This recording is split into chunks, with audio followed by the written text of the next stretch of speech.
Nimagadir Sharixon esimga tushib ketyapti. Nimaga ekan? Abdulla Sharixon esimdan chiqdi. Voy, adashib.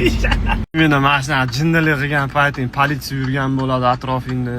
Jalab kulishdi, yig'lashni bilmaysan. Ko'zlaring orbitasidan chiqib ketdi deb, chirranib gapirasan, tuxumlaring, tomirlari uzilib ketdi deydi bilan global muammolarni, haqiqiy muammolarni gapirasan, bilat reklamni postda ko'radigan bo'lib qolishdi. Masalan, ko'rsatuvmanmi jalab videolarni qarasanglar, kommentariylarda jalab reklama berib yotibdi. O'qib xuyet qilyapman.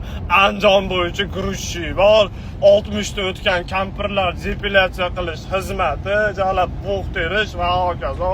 Nima jalab boshqa joyi yo'qmi reklama qilgani? Yo kommentariylar o'chiribmi, yo pulli qilibmi jalab. O'zbekmani kimdir qayerdandir foyda topishni boshlab tursa, asl joyda pulli qilib qo'yishim kerak-ku. Amerikalar bog'ini tozaligini qaranglar, akalar eng qizig'ini tolda cho'payini qo'liga ushlab olib, molini qo'ylab yuradigan bekarchilar yo'q biladi. Bunaqa joylarda bizni qishloqlarda chalab olib kelishardi.